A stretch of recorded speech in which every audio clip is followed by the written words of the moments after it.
Test, test, test. It's been a theme throughout this pandemic, and politicians are urging the government to ramp things up, to increase the frequency of testing in different settings. Not everyone is convinced that more testing is what we need, but one former Health Secretary has been making the case. Could he confirm that it is the government's intention to introduce regular weekly testing for NHS staff, teachers, other people who are in regular contact with the public? It's my intention to deploy as much testing as possible. Jeremy Hunt isn't the only one who advocates it. Tony Blair and William Hague do too. And it seems like common sense, detecting those people who don't know they're infectious. But, as ever in healthcare, things are far more complex than they seem. Firstly, what does the evidence say? Back in June, we had a team of researchers at the University of Sheffield. We carried out a rapid evidence review for Public Health England on this specific topic, on mass testing. And what we found was that the evidence was really mixed, really patchy. So to base an entire policy on this, to me, seems a little bit ropey. So tests are rarely 100% accurate. They may generate false positives and false negatives, and their accuracy can be affected by whether someone has symptoms, for example. If you've got symptoms, you may have a higher viral load, and so it may be easier to detect the disease. But there's another issue, which is about prevalence of disease. The lower the prevalence of disease, the rarer the disease is in the population, you get more false positive results for every true positive result, which can be a real problem. In other words, the percentage of false positives may be higher against the number of actual cases when there's less COVID about. This can have big implications. So let's start thinking about rolling out a test across a university, for example, and you're getting lots of false positives.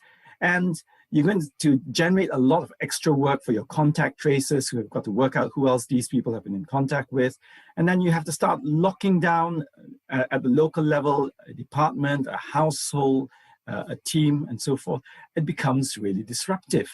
And I'm not sure if people who advocate for mass testing have thought through this completely. Like false positives, false negatives have consequences too. Obviously, people are falsely reassured that they're not infectious. And one of the issues with testing again and again and again is the more you test, the more likely you are, obviously, to get a false positive result. Polymerase chain reaction, better known as PCR, is the test that's been used so far to detect the virus. But there are other tests in development. Some experts argue that these alternative tests, even with low accuracy, may be more effective at stopping transmission of COVID-19 if used at scale. Not everyone agrees. And there's another issue. How much precious NHS resource would this take? If you were to get healthcare professionals to do thousands and thousands and thousands of COVID tests, what aren't they doing? They might not be doing cancer screening. They might not be doing immunizations or maternity checks or diabetes reviews. There's an opportunity cost to it. This requires resources, and we really have to ask at the policy level, is this the best use of resources? Like so much in this crisis, there's not enough robust evidence to guide government policy. Much of the debate hinges on whether it's worth increasing the frequency of testing in the face of some false results. Deb Cohen. Well, joining me now is former Conservative Health Secretary Stephen Dorrell. Good evening, Stephen Dorrell.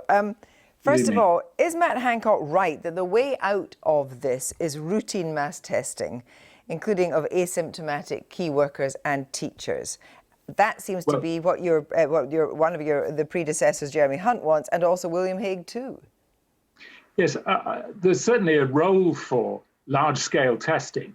But I actually think that your contributor, who was reminding us of some of the resource consequences of a mass testing program, should give us pause for thought. We need to remember a test to establish whether somebody's got COVID is a test at a moment in time.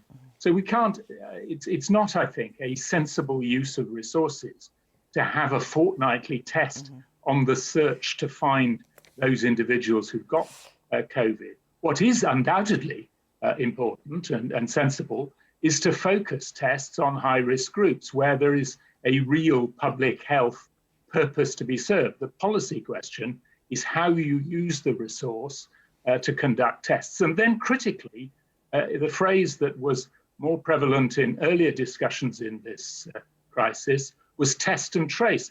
Because if you test somebody, you establish whether that individual's got COVID.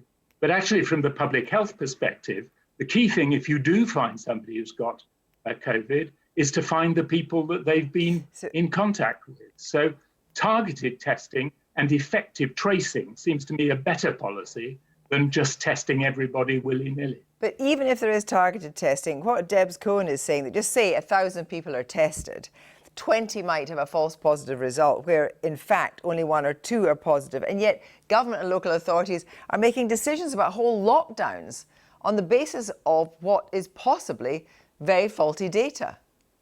Well, you can only use the data you've got. And I don't think anybody's seriously suggesting that testing doesn't have a role to play. I think it's a question of using testing in a joined up way. Of course, there will be tests that give you false positives, false negatives. We need to minimize those. We need to understand how to minimize them. But in my view, testing is part of a policy. It's not a policy by itself. But we do not yet have effective track and trace. We do not have the app like the Germans. You know, after all this time, we have not come up with a foolproof measure, and one that can actually be rolled out very quickly and that people will understand. And yet in Germany now it's routine. Well, I wholeheartedly agree with you that it's at least as important, arguably more important, to have effective follow-through with a tracing program. And I agreed with what a couple of your speakers said in the earlier part of this program, that effective tracing is something for local public health. Yes, there can be there should be national visibility, but tracing programs, that's been part of infectious disease control since the year dot. And what we should have been doing from the beginning of this pandemic is building on that infrastructure rather than trying to reinvent a national infrastructure alongside well-tested local infrastructures which need developing. So is the balance of finance wrong then? Actually, less money should go into this idea of mass testing as if it's a magic bullet, and more money should be given essentially to local authorities, local health boards, to deal with this track and trace. That's where our money should be spent.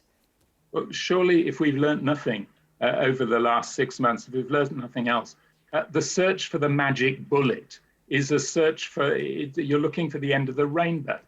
There are no magic bullets here. We have to use the resources at our disposal. Testing is an important part of a joined-up program. But it's no good testing. But on that question, follow through when you find them. But on that question, Stephen, do you think more resources need to be put into track and trace? Because simply there aren't enough resources in track and trace. Self-evidently, we're not doing it properly yet. I can answer that question very simply. The answer is yes. So then, if we are in a situation, I mean, this is the broader question we've been talking about tonight, about living with the virus. How best do people actually adapt to a new way of living so that we don't have to have this stop-go in terms of local lockdowns, this stop-go in terms of this critical factor, which is local economies? Well, actually, pause for a second, Kirsty.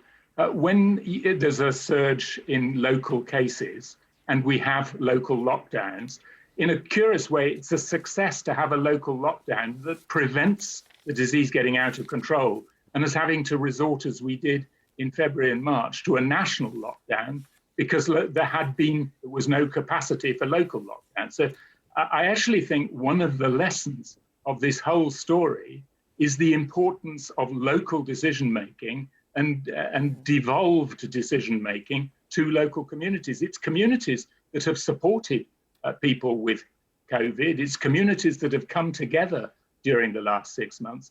Surely that one of the lessons should be we should not trust national programs if they're at variance with the local infrastructure which in communities where people live. A more devolved local decision-making process is one of the things that's helped the Germans do better than we've done. We should be moving in that direction and away from our tradition of over-centralised decision-making. Stephen Dorrell, thank you very much indeed.